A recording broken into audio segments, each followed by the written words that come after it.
Et bonjour à tous, on se retrouve aujourd'hui dans une nouvelle vidéo tutoriel pour le logiciel Portfolio Performance. On va regarder comment rajouter manuellement un nouvel instrument lorsqu'il n'est pas disponible, lorsqu'il n'est pas référencé dans le logiciel Portfolio.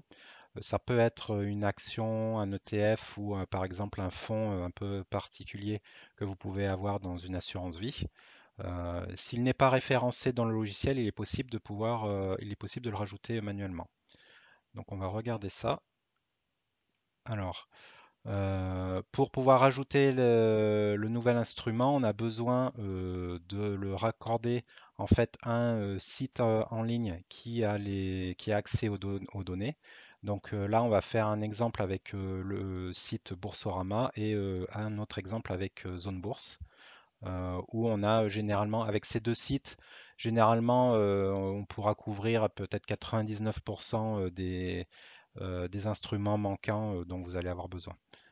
Jusqu'à maintenant, de mon côté, je n'ai jamais eu besoin de rajouter de nouveaux instruments. Tout était déjà référencé. De ce que j'ai dans mon portefeuille c'était déjà tout référencé dans le portfolio.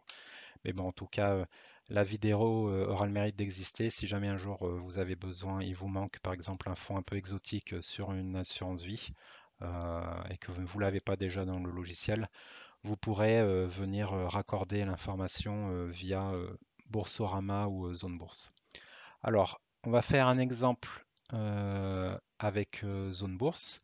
Donc, si par exemple, on va faire un exemple avec l'action Total Energy au hasard. Euh, donc, pour chaque action, fonds ou ETF, en fait, vous allez avoir l'adresse et puis à la fin de l'adresse, ici, vous allez avoir un code particulier pour la page associé à l'action ou le fonds ou l'ETF que vous regardez. Et en fait, c'est cette information-là qu'on va réutiliser ensuite dans le logiciel Portfolio Performance. Alors, on va regarder comment faire ça. Donc quand vous êtes dans Portfolio, dans la section titres, où là généralement vous avez la liste de tous les instruments que vous allez ensuite utiliser dans vos portefeuilles, on va aller dans Rajouter un nouvel instrument vide.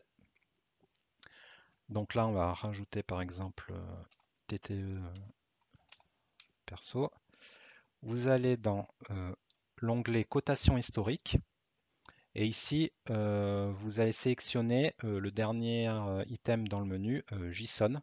Donc ça, en fait, c'est pour indiquer que le format de données qui va être utilisé, c'est du JSON. Donc c'est un format spécial pour les données. Et donc là, en fait, on va avoir besoin de remplir le champ URL fournisseur. Donc ça va être l'adresse qui permet d'aller récupérer la donnée au format JSON. Et puis ensuite, on va renseigner le champ pour aller récupérer la date et puis le champ pour aller récupérer le prix. Donc ici, moi, c'est le prix de clôture. Donc pour ça, euh, alors côté zone bourse, donc en fait, c'est cette adresse-là qu'il faut copier-coller dans le logiciel et vous allez remplacer la partie code par l'information que je vous avais indiquée ici, qu'on trouve à la fin de l'adresse. Donc nous ici, ça va être 4717. Donc je peux déjà le copier ici. 4717, voilà. Donc ça, c'est ce qui va nous permettre d'aller récupérer l'information. Portfolio, vous mettez ça dans URL fournisseur, voilà, c'est bon. Maintenant, on va lui indiquer comment récupérer la date et comment récupérer le prix. Donc, je vous mettrai les lignes de commande ici dans la description de la vidéo, comme ça vous aurez juste à copier-coller et à remplacer les champs code. Donc c'est après la partie symbole, ici code zone bourse, vous remplacerez par les codes de la page qui vous intéresse.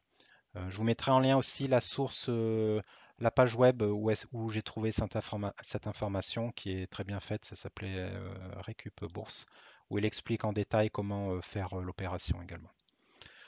Donc voilà, donc là on va lui mettre cette ligne de commande pour lui indiquer où aller récupérer la date, donc là c'est le premier champ, et puis l'information de prix c'est le deuxième champ. Donc la date, voilà, et la clôture, c'est le deuxième champ. Voilà, et là vous voyez, il a été capable d'aller récupérer donc les champs qui nous intéressent, date et puis la cotation. Voilà. Et donc avec ça, ben, vous avez récupéré votre l'historique du graphique. Là on fait OK. Et voilà, il m'a récupéré tout l'historique de prix donc là de Total Energy à partir du site Zone Bourse. Donc encore une fois, ça peut être fait pour un ETF, on va le voir tout de suite, ou même pour un fonds ouais, un peu exotique. J'avais trouvé sur des fonds des fonds un peu exotiques que j'avais sur mon ancienne assurance vie, et je les avais trouvés sur Boursorama. Donc c'est pas mal. Sur Boursorama, vous allez trouver quand même vraiment beaucoup d'instruments qui ne seront pas disponibles ailleurs. Donc on va faire tout de suite un exemple avec ça.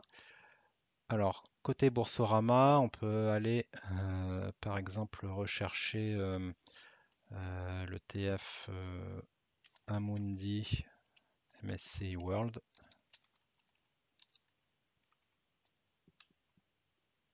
Voilà, on va prendre celui-là. Donc là, ensuite, quand vous arrivez sur la page principale, en fait, vous avez l'adresse internet et ce qui nous intéresse, c'est le code à la fin de l'adresse qui est associé à l'instrument, donc ici Amundi MSCI World. Donc on va aller récupérer ça. Et puis on remplace donc là côté Boursorama, donc c'est dans URL fournisseur. Donc ça c'est ce qu'on va mettre dans Portfolio Performance et on remplace la partie code par celui de la page qui vous intéresse. Voilà. Donc on copie ça.